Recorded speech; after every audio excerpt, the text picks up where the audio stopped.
diblomaasiyadda qodobada daba doontaan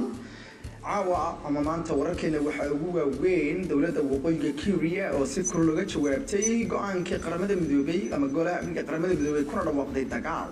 dalka Ruushka oo si weyn u cambaareeyay Mareykanka iyadoo xaaladda dalalka Ruushka iyo Mareykanka ay soo tarayso colaadooda tan iyo intii ka dambeysay saalsadii hore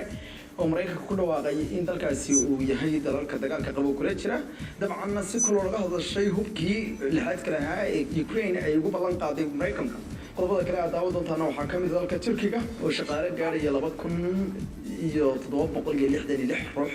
ka cayriyay shaqada kana joojiyay iyo waxyaalaha lagu iyo 7 ruux ayaa laga cabsi qabaa inay ku geeriyoodeen dalka Philippines kadib markii uu dab ka kacay goob laga dukaamaysto oo ku taala koonfurta magaalada Davao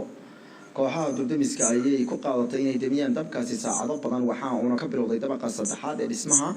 waxaan halkaasi ku xayirmay ama ku go'doomay shaqaalihii ku sugnaa goobta booliiska ayaa sheegay in dabka aysan arkin markii uu goobta ka kacayay madaxweynaha dalkaasi Philippines Rodrigo Duterte ayaa booqday dhismaha uu dabku ka qabsaday wuxuuna la kulmay qoysaska dadka la yahay ama dadka ehelkooda baadi goobay ku-xigeenka duqa magaalada Davao Paulo Duterte oo ah wiil uu dhalay madaxweynuhu ayaa wuxuu sheegay in ay yar tahay rajada laga qabo ama fursadda ay haystaan buuliin dadku badbaadaan tan ayaa waxay ku sameeyaysaa iyadoo sidoo kale dhulgariir ka dhacay dalkaasi ay ku dhinteen ugu yaraan 200 oo ruux oo dad ah kuwaas iyaguna ay ku leedeen dhibaatadaas madaxweynaha dalkaasi Rodrigo Duterte ayaa ku baaqay isla markaana ku amray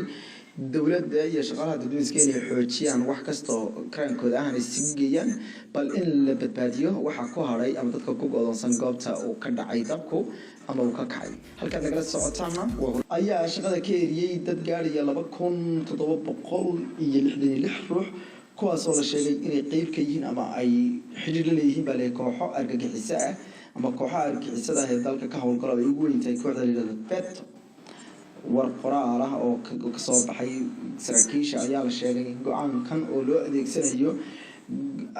waxa xaaladda degdega ee dalka wali saaran shaqada looga eriyay baa leeyay dad kala ah 637 ka tirsan xubno ka tirsan militariga 360 markaas ah ciidanka Jandarmeriga la yiraahdo 61 police ah iyo waxa la yiri 341 oo ah baa leeyay agaasimayaal dhinaca arrimaha diinta ah sidoo kalena waxa la sheegay in 115 xubnood oo horay iyaga shaqada looga qaaday markaasi shaqo joojintooda laga dhigay mid rasmi